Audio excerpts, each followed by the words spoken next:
जनगण मन अधिनायक जय हे भारत भाग्य विधाता। पंजाब सिंध गुजरात मराठा द्राविड़ उत्कल बंगा।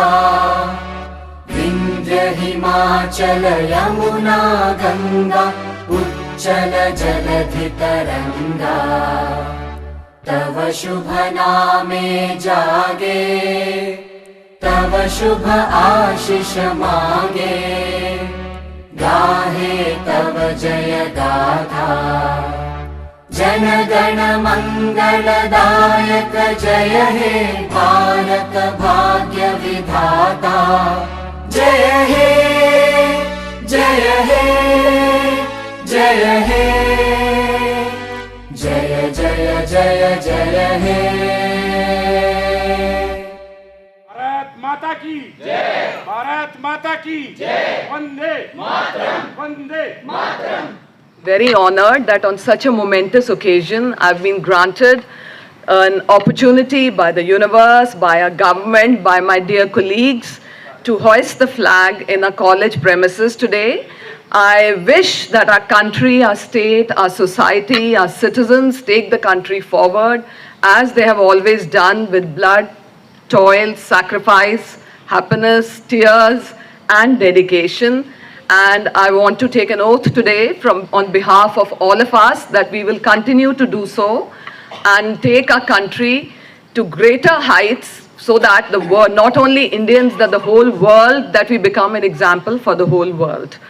At the same time, I would also like to mention to my dear colleagues that in such difficult times which we have passed in the last 2 years because of the dreaded corona, the schedule, the academic calendar was a bit disturbed, but with the cooperation of many of our colleagues and most of our colleagues rather, and we have been able to conduct the exams very smoothly and also conduct the programs as stated by the government of India, like Har Ghar Tiranga cycle rally organized with great dedication by Ram Mehar sir and Dr. Pathak, who has been the backbone. And I would also like to mention Dr. Subhash here, Professor Subhash, who has helped me in the last few days to run the institution smoothly, which was a new experience for me. And I hope to continue with the same dedication and duty with your cooperation. Thank you so much. Jai Hind. Thank you madam. और जैसा कि आप सबको पता है कि आज है ना, जैसे मीनाक्षी मैडम ने झंडा लहराया हमारे बीच में से, ये मीनाक्षी मैडम भी बहुत अच्छा लगा, मुझे लगता है आप सबको भी बहुत अच्छा लगा हुआ। अभी पिछले कुछ दिनों में हमारे जितने क्लास 4th एम्प्लॉयज़ थे उन्होंने बड़ा ही सराहनीय काम किया है, तो उनके लिए आज मैं रिक्वेस्ट करूँगा मैडम प्रिंसिपल मैडम से कि वो आएँ, उनको अप्रिसिएशन सर्टिफिकेट भी डिस्ट्रीब्यूट करें। अमरीश वीर,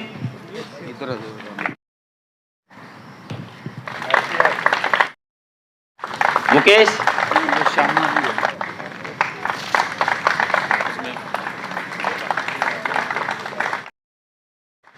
श्यामा। 15 अगस्त 1947 को ब्रिटिश पार्लियामेंट में एक एक्ट पास हुआ जिसका नाम था भारतीय इंडिपेंडेंस एक्ट। वो भारत में नहीं, इंग्लैंड में पास हुआ, जिसके तहत ये वर्ड कहीं यूज़ नहीं हुआ कि आपको आज़ादी दी जाती है। ये हमने अपने आप से सेलिब्रेट करना शुरू कर दिया उसी दिन से। जो एक्ट की लैंग्वेज है वो ये थी कि 15 अगस्त को 2 डोमिनियन स्टेट्स बनेंगे, एक का नाम भारत होगा और एक का नाम पाकिस्तान। अब वो डोमिनियन में एक बड़ी ख़ास बात है कि जो हेड ऑफ स्टेट होता है, देखिए हमारे 2 हेड्स हैं, एक हेड ऑफ गवर्नमेंट हैं प्राइम मिनिस्टर और एक हेड ऑफ स्टेट होते हैं राष्ट्रपति। तो आपने आम देखा होगा कि जब राष्ट्रपति और प्रधानमंत्री एक ही गैदरिंग में हों तो गाड़ी पर झंडा एक ही होता है राष्ट्रपति के। तो we had no head of state at that time, dominion में होता नहीं। तो 13 तारीख को माउंटबेटन पाकिस्तान गए क्योंकि उनको वहाँ भी इंडिपेंडेंस डे सेलिब्रेट करना था। तो 14 तारीख को वहाँ करके और 14 की रात को वो इधर आए। तो एक दिन पहले हमारे से उनका इंडिपेंडेंस डे मनाया जाता है, बिकॉज गवर्नर जनरल जो था वो एक ही था, माउंटबेटन। अब ये एक सोचने की बात है कि हम इंडिपेंडेंट हुए या नहीं हुए उस दिन, क्योंकि गवर्नर जनरल ही राज था और हेड ऑफ स्टेट भी इंग्लैंड के राजा थे। हमारे तो 1950 में आए।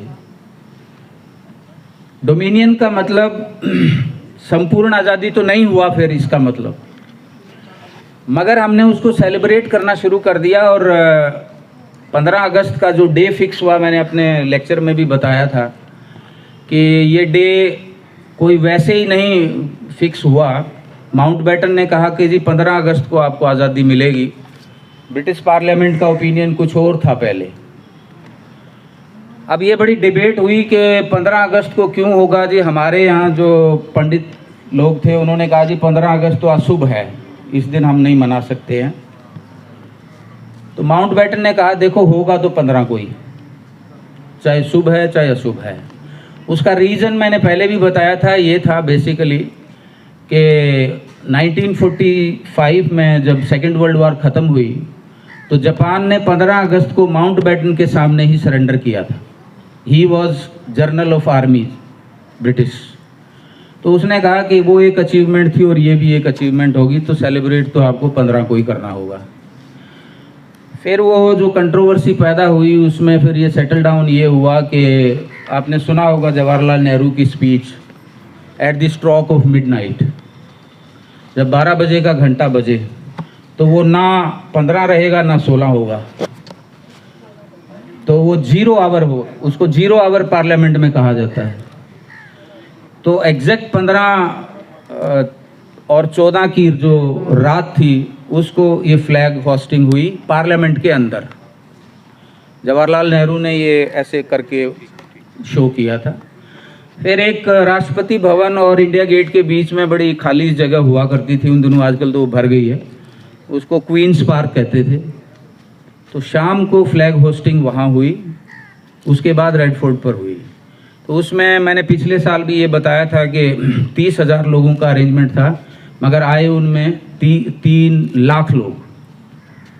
तो देयर वाज नो स्पेस, किसी के लिए चलने की नहीं थी। तो कहते हैं कि लोगों के सिरों पर चल के फिर फ्लैग तक पहुंचा गया था, और माउंटबेटन ने वो फहराना था तो वो पहुंच नहीं पाए, तो उन्होंने अपनी बग्गी से दूर से ही सलाम करके फ्लैग होस्टिंग हुई थी।